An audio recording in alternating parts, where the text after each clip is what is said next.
Did I hear you well? Carrying whose child? Like, I'm pregnant for you.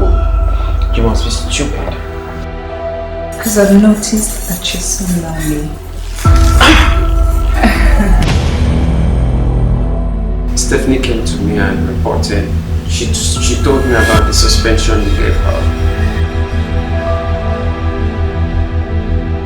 You must be out of your mind. I warned you, Lewis, in this house. Hey! You are carrying what? You guys have killed me.